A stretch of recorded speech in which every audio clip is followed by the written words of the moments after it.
Well, hello and welcome to this edition of the Business Spotlight. I am Scott McMeans with Action Coach, and I am joined today with Jackie Bebenroth from Muse Headquarters. We're going to get a chance to learn about the marketing firm in the business of change. I'm really excited to listen to this because Jackie's got some really cool stuff. If you ever go to her website, I highly encourage you to do so. You will learn a lot of the neat things that they do over at Muse. But before we get into that part of it, I want Jackie to introduce herself, tell her story, and we'll start talking about the highs, the lows, and the different things that we all can learn today. So, Jackie, the camera and the microphone are all yours. Tell us your story. Fantastic. Well, thank you, Scott. I really appreciate the conversation today. I love talking about the business of marketing and my journey in that. I also love hearing more entrepreneurial stories like you do here on the podcast. Um, I own a firm that specializes in branding and storytelling, primarily for food and wellness businesses. Now, we'll work with businesses of all shapes and sizes and in different industries, but we market specifically to food and wellness because those are the two industries that we're very passionate about and we have a very specific set of expertise in. So I've been in the marketing industry for over 25 years. I grew up as an agency person, all the way through like junior copywriter, associate creative. I climbed all the ladders on the creative side, and then I switched over to the strategic side, and that's where I've spent the latter half of my career, running Muse for the last 13 years. Wow, 13 years, and you had 25 years in front of you, or is it 25 years in Total, total? 25 years in total. total. I Yep. was saying, whoa, I was gonna say, I love this. I love the idea what you made comment to. You do something specific in food and wellness, and you do it because you have expertise and passion. And I wanted to ask you, which one came first, the expertise or the passion? Probably, gosh, that's a great question. I was somewhat obligated into the food business because my husband is a chef and restaurant operator here in Cleveland. You might know his work. He is Chef Ben Bebenroth, formerly of Spice Kitchen and Bar, and now owns Boom's Pizza, as well as Spice Catering Company. So I've helped him for many, many years brand and market his companies. And from there, we've sort of branched out to all areas of the food system. We work with everyone from agriculture, we work with farmers, we work with large manufacturers like Nestle, we work with food advocacy groups such as the Cuyahoga County Board of Health farm to school programming. So we just have really enjoyed our work in food. There's a lot to do. Yeah, And of course, who's not passionate about food, right? I love the idea and not realizing the connection. And I'm sorry, but the connection you have with your husband. But this is not just a passion or an expertise thing. This is a family thing. You guys have a really interesting connection because he's got a business and you help him run it while gaining so much information and insight into that industry. You can help other people. Is that what I'm hearing? Oh, you bet. And especially what's so interesting, it's the Nestle connection. So my firm works with Nestle Professional, and they sell um, like food products to large like food chains to then place on their menu and then sell. So there's such a interesting, you know, like parallel there because I hear my husband as a restaurant operator talking on the couch at midnight about what's keeping him up at night. And Yeah. then I'm applying that knowledge of those challenges to messaging the solutions for Nestle Professional. They're obviously not selling to him as a small chain operator, but certainly those same things apply at the national level. So, and vice versa, I learn food trends and consumer trends from Nestle that I then share the ones that are not confidential with my husband. I just feel this the magic of food and it's a complex industry. It's also razor thin margins. So the smarter you can be and the more resourceful you can be, the better. And so we like to brag that we bring a lot of value in that regard. Well, it sounds like you are the exceptional middle person. You have insight into both camps. You have knowledge that most people in your industry don't have the connection to, and that's something you should leverage. And I'm happy to hear that you are, regardless of it coming at midnight or any other time of day. At least you have this insight, you can leverage it. And I think everybody in your ecosystem gets a chance to grow and be better prepared for the next step. So that is huge.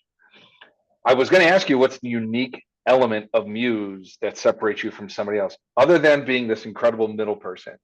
What other things do you want to showcase to the audience that this is what we do at Muse that separates us from somebody else? So I want people to learn why they should engage with you. Yeah, so I'll share a little bit about our methodology and talking about my firm. So we do specialize in positioning and helping businesses through what they might consider an identity crisis to know what they stand for in the market, how they're different from competitors, what their value proposition is, and who they serve, really. And so for Muse, we've gone through multiple iterations of that over the last 13 years. And in positioning, you either specialize on a horizontal or a vertical. In Mhm. Muse, we're at a stage in our life cycle where we are positioning horizontally and branding and positioning. Also, we do storytelling and content marketing. And then we position vertically in food and wellness. And Okay. as we grow in both reputation and revenue, my goal is to really shrink that down even further to become even more niche.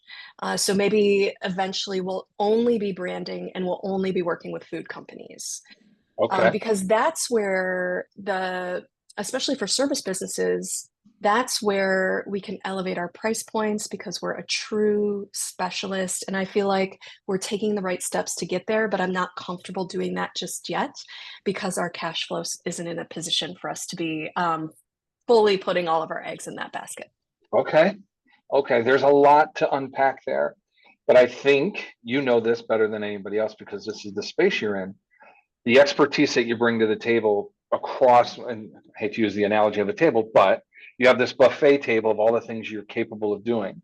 You're looking at taking some of those the dishes off the off the buffet and shrinking it down to a unique set of branding efforts that you can do within wellness, within membership too, right? And food.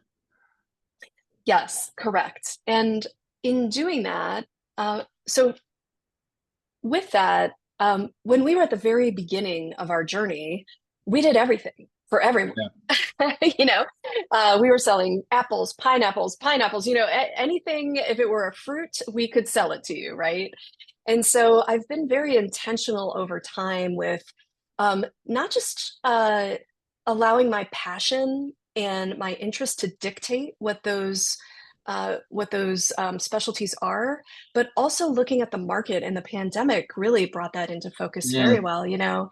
If another pandemic comes to pass, everyone needs to eat still. right. And so food is a relatively safe bet. And then for wellness, health has become, especially in a higher end market, something for people to continue to invest in. So we're trying to look at ways we can recession proof our business through those decisions. Okay. And I like the mindset. And this is sorry. This is something that most businesses need to think about more than they do today. This is why it's a good lesson for people, right? Because of what's happening today doesn't mean it's going to continue to go that way. You need to be prepared strategically for what direction you want to take your business. Now, one thing I wanted to just circle back on real quick is you made comment that in the beginning you did anything for anybody. So it's almost as if you're willing to do everything for anyone because you're chasing money. Right. And now you've been in the business a long time and you made comment earlier about your reputation is kind of building. Now your passion gets to dictate what areas of business you go into. One, because you're passionate about it, which is a good thing, and you have an expertise in that area. And if you remember my earlier question, what came first, the passion or the expertise? I don't think it matters necessarily, but what matters is you're following your passion because you're good at it. And that's something we teach a lot of our clients is find something you're good at, find something you love to do, and if it makes you money, pursue it, right? And you have a Yeah. very interesting persona about Muse from just our conversation. You aren't going to be everything to everybody. You're going to be a very specific partner that brings about the best brand recognition in these three segmented areas. I don't know if you can describe yourself any better than that. Am I correct? Yes, and I'll say that with the caveat is that, and I tell this to my mentees, and if I'm serving on a board for a startup sort of pro bono, uh, nonprofit organization, passion only takes you so far. Yeah. It really does. Like you get to a point where it's like I'm passionate about this, but I'm working hard and I'm not making any money, and I have different goals for myself at this point in my career. My goals now are very different from my goals 20 years Mhm. ago. And they have to do with, creating wealth for my family and for my team.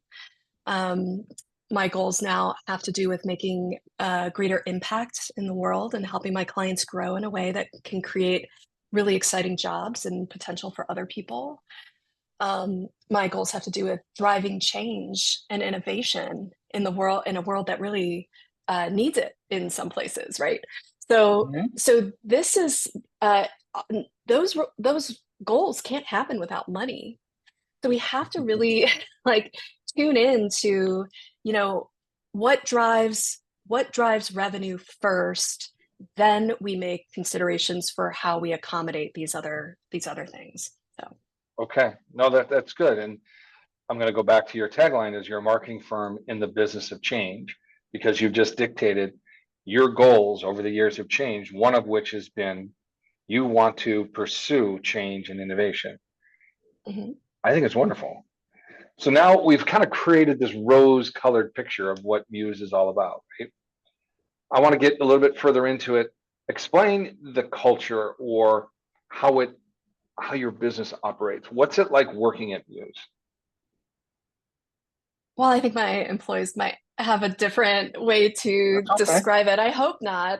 But I've worked in a lot of different agency environments over the course of my career. And when I started Muse and I knew I wanted to build a team, I I was very intentional about creating a space that with a strong value of emotional harmony. Agency life can be very fickle. It can be very ego driven. It can be very emotional. I mean, you're working in an office with creatives, artists and writers, and very interesting creative people who take their work very personally. And so you have to create a safe space for productivity with those personalities in there. But then also create a space of honest accountability and owning your mistakes. There's always going to be mistakes Sure. and things like that. And so when you walk into our office, a lot of people comment like, "Oh, this feels like an apartment or a home." It has a very zen-like kind of feel to it, a lot of natural elements to it that I want everyone to walk in the morning, loving where they work, feeling totally comfortable, and then be ready to sit down and focus because we have a very high volume workload. We also have very intense strategic work that we do where we're um, consulting our clients on making very big decisions about their businesses.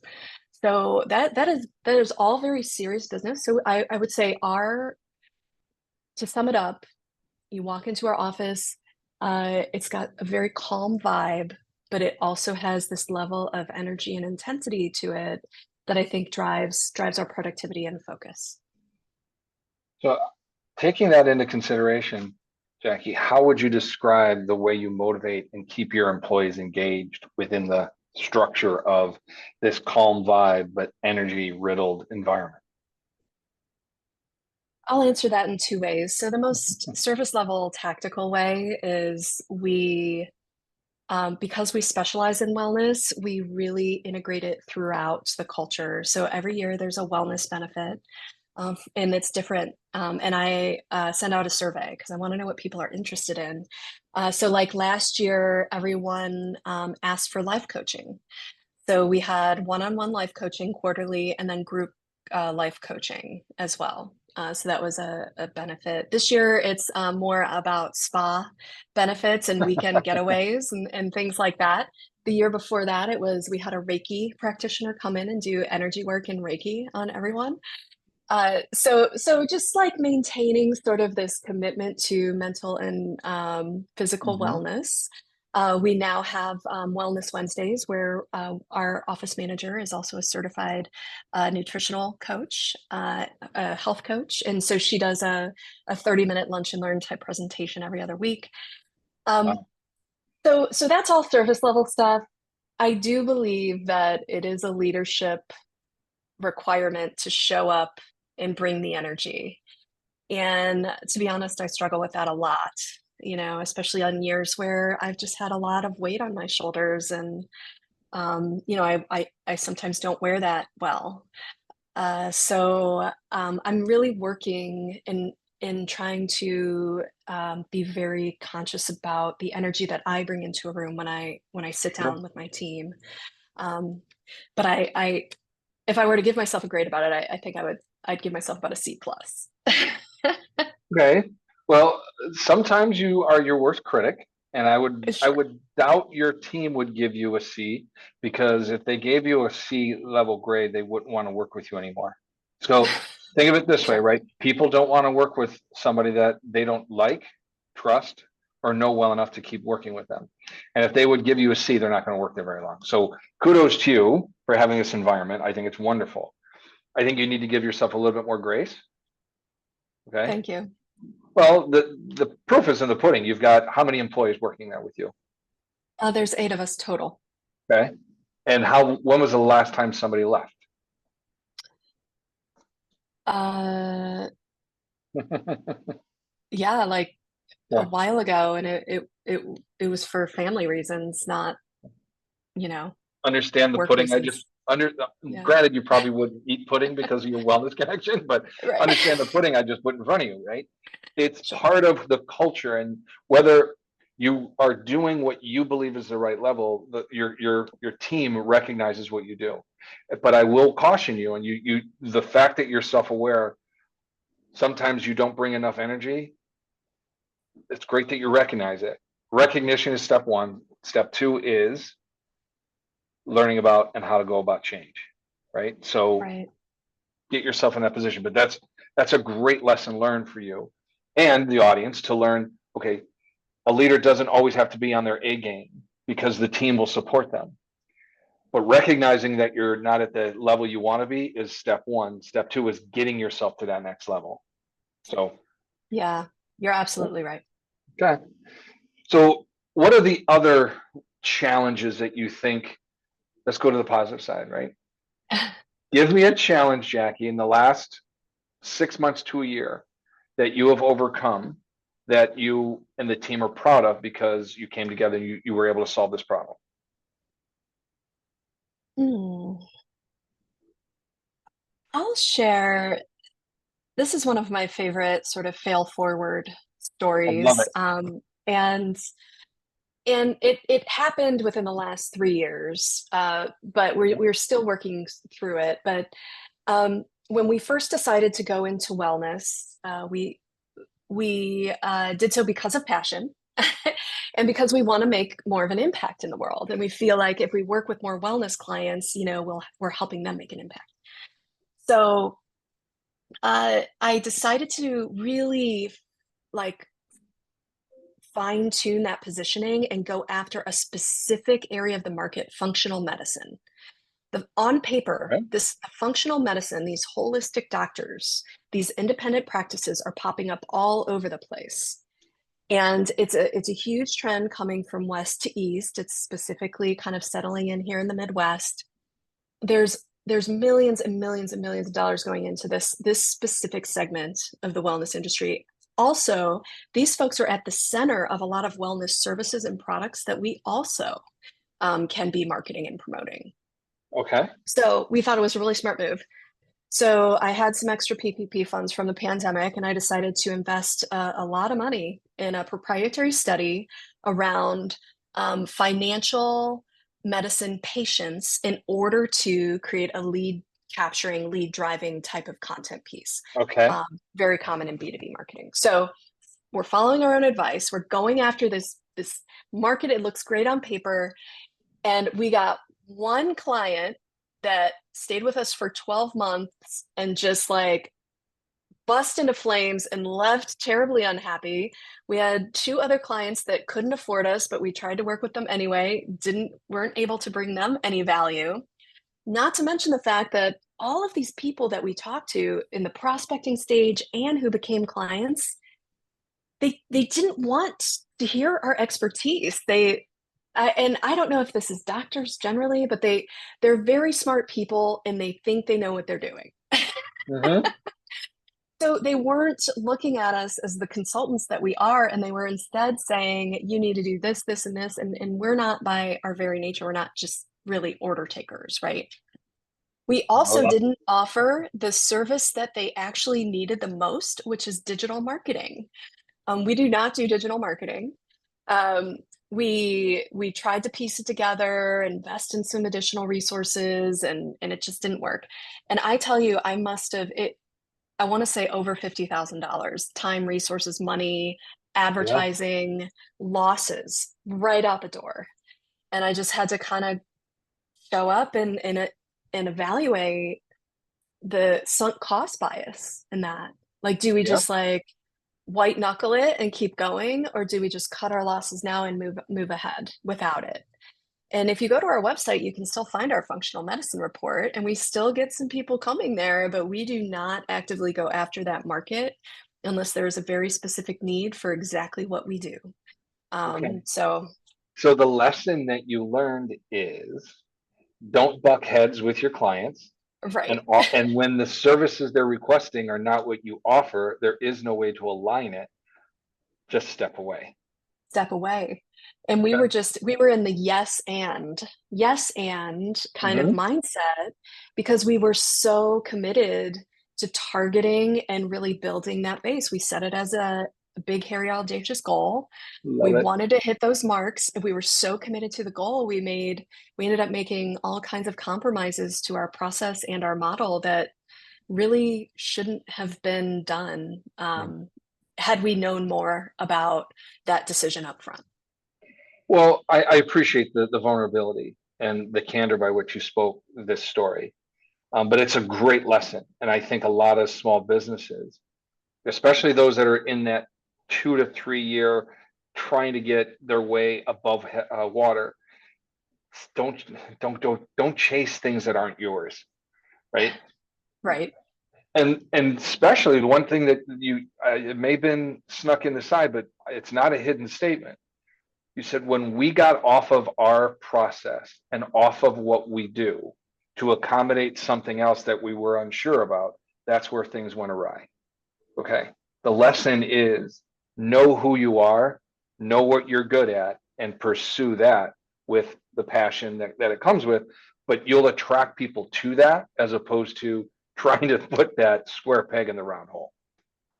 Yeah, and where were you like I'm 3 years sorry. ago? Because here I am, like, we're gonna fake it till we make it. We've done it before, right? No, Yep. not in this case. It just did not work. Well, So, and one thing that comes into play, and I want the audience to know this as well, because humility among business owners is one of the biggest challenges that people cannot get over because their ego is something they cannot break. So that gets in the way of them making good decisions. And again, I want to thank you for your vulnerability because not too many people are comfortable saying, I've made a mistake.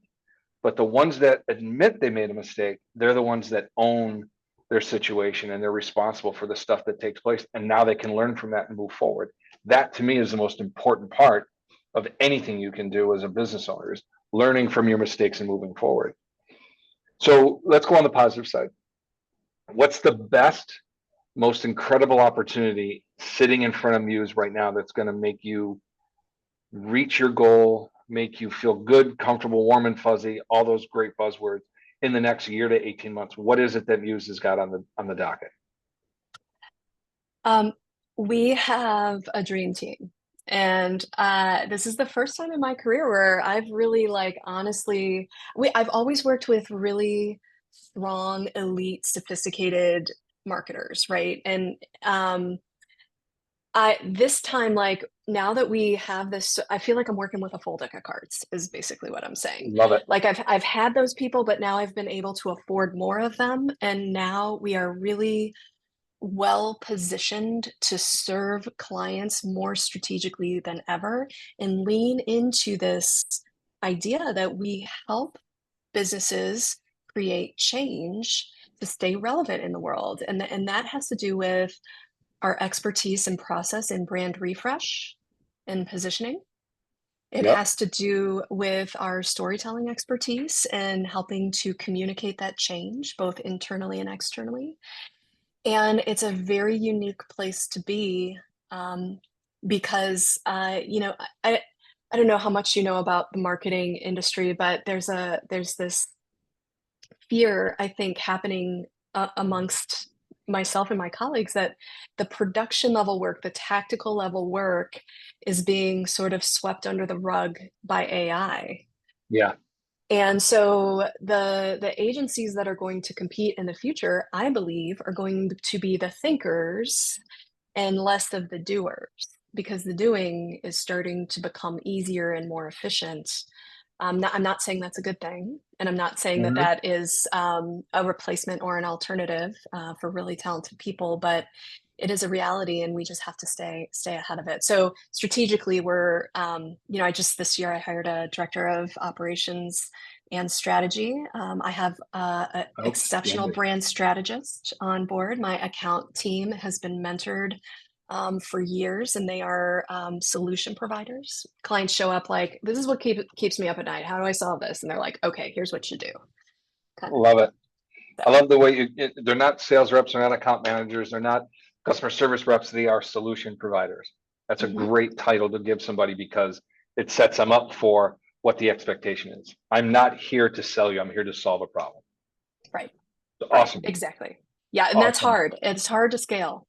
I'll tell you. I was afraid Okay. of it because it's easier to scale production level work, especially with such a saturated freelance market. And we do work with about 20-ish freelancers off and on here and there. We Okay. manage creative freelancers. But I tell you, it just is becoming more and more commoditized, Sure. and we just have to stay above it, you Well, know? that's where the value proposition comes into play, right? We Mhm. talked a lot about how you position yourself in this expert middle person that you are. I had a conversation with somebody yesterday. They brought up what's more important, value or profit? And I said, everybody wants to make profit, but you can't get to your profit until your value is represented in a way that people buy it. So value is the most important thing in your business. You bet. Everything else cascades off of that. If your value proposition sucks, no one's buying your business. No one's buying it. If your value proposition is mediocre, you're going to get mediocre returns. So your profit isn't there. Your biggest asset is your value. And pricing is always going to be friend or foe, no matter what you do, because somebody's always going to be willing to do it for less. So the value and the reason why people keep coming back to you is the reason why they want to buy from you. So elevate your value and your profits go with it. That's my philosophy. That's my take on it. You bet.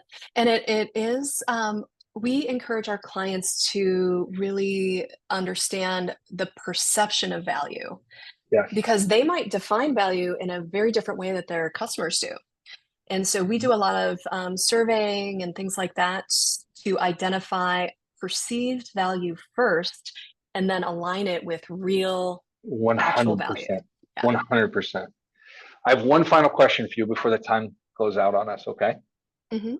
If you were to go to the park and sit down on a bench next to 18-year-old Jackie, what advice would you give yourself? Oh, I used to have a different answer for this, but most recently I've been and this is the first time I've said this on a podcast. I've really been coming into my own as kind of a female who leads. Okay. And I've been exploring what that means in the world because 18-year-old Jackie never would have perceived herself that way for one way or another. Hmm. Um, but thinking about what it means to be a leader, and specifically a female leader in today's environment, I would tell 18-year-old Jackie that that is a journey, but she needs to own it earlier. Perfect. Because I didn't come into that until later in my career, and I wish I would have known sooner that Hmm. I had it in me to do it because I had a lot of insecurity early on that could have been, I think, really overcome, and I maybe would have pushed myself a little more. Outstanding. It's funny. Everybody that's been on this podcast has answered it relatively the same way. I Yeah, wish I would have done something sooner. I wish I would have gotten off my ass. I wish I wouldn't have listened to this person. It all boils down to trust in yourself and what you want and just start earlier than what everybody else expects you to do. you bet. Yeah. Yep. Jackie, this has been outstanding. I appreciate your time and again, your vulnerability and your willingness to just tell us all about Muse and what you've got and your uniqueness. I think this was an excellent, excellent podcast. So thank you for being a part of it. Thanks. I enjoyed the conversation. Thank you so much for that. I will make sure that in the description of the video, all your information and contact stuff is there so people can get in touch, visit your website. And I want to thank you for being on the show. And we will connect again on the next episode of the Business Spotlight. Thank you, Scott. My pleasure.